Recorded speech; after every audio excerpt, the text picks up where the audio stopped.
I drew 100 poses in 1 week. Technically, I made it to 60, but I still learned a lot of valuable skills that helped me break the habit of drawing stiff poses and not being able to see what's wrong with them. That's what I'll be sharing with you today, so stop scrolling, put the video on full screen, and give me 5 minutes of your time. Why would anyone draw 100 poses at any time, let alone in 1 week? That's what you might be asking yourself. I had to think to myself, what can I do to improve? What can I do to overcome the weakness of having stiff poses? And the answer was simple. I just have to practice them more in bulk. But you can't just do any type of practice. It has to be targeted. You need to make a strategy, make a plan. I'm going to share that with you. So here's what I did. I went to a posing website. Any is fine. I use Light Enough Action usually, but any posing website is fine. And I put a timer on 30 seconds. 30 seconds and I just got to drawing. 30 seconds drawing. I'm trying to make sure I get the gesture right, trying to make sure I get the poses right. It's not about putting in the details for me. I use the very basic shapes. I use very basic shapes to draw. It was more so about capturing the gesture. If another person were to look at my drawings, would they be able to tell what emotion, what gesture, what action I'm trying to capture? Yes or no? That's what I did.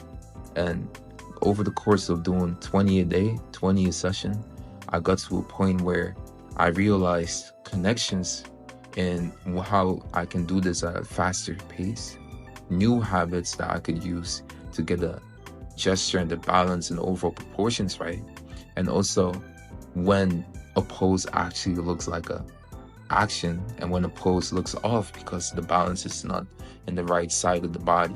Here's how you do what I did. Here's the exercises. As always, we start with the fundamentals. So what are the fundamentals for this?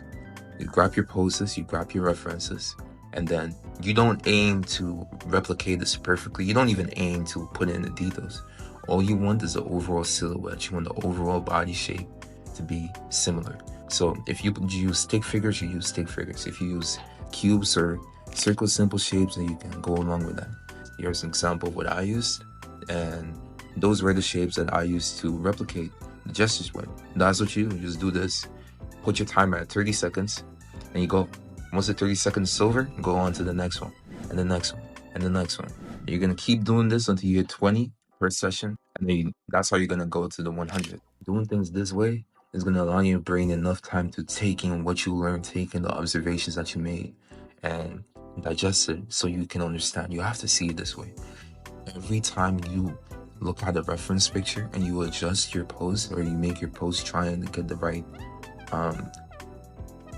balance, it's another time you're teaching your brain, this is how I draw this. So the more often you do that, the easier it will be for your brain to recognize patterns and know, okay, wait a second, this is bad or this is good. So you're actively leveling up your observational skills by just putting in the volume. That's it. Now, there's another thing that I learned, and this is the reason that I stopped at 60 actually. Yeah. It's not because I was lazy, it's not because I was lazy, my guy. Nah, bro. It's because I realized something. When you do these 100 poses a week or 100 poses a day challenges, you quickly realize that the majority of the poses you're drawing don't fit what you actually want to learn. For me, for instance, I mainly draw men. I want to get to a point where I can really draw some masculine pieces and express myself in that way, right? And what I was noticed is that I lacked the knowledge of masculine poses, of poses that are active, sturdy, strong, just that have that nice symbolism so I could add that into my artworks. So I thought, okay, let me practice these poses. And as I'm going, yeah, these generative websites, they do give you a feel, but more than far between. A lot of the poses are feminine, a lot of the models are feminine, and even the masculine ones aren't the type of masculinity that I resonate with or that I'm looking for. So I can draw these feminine poses all day. It's not going to make me any better at wanting to do what I want to do. And when I had that realization, I actually switched from using these generative websites, which are good for building overall volume and increasing your knowledge and skills on a general basis so you can have more experience, generally speaking, and do everything. I switched from something like that to something super specific like Pinterest. I got references of pinches of action poses of masculine characters, of masculine models that closer represent what I'm looking for, and I drew those, and here's the result.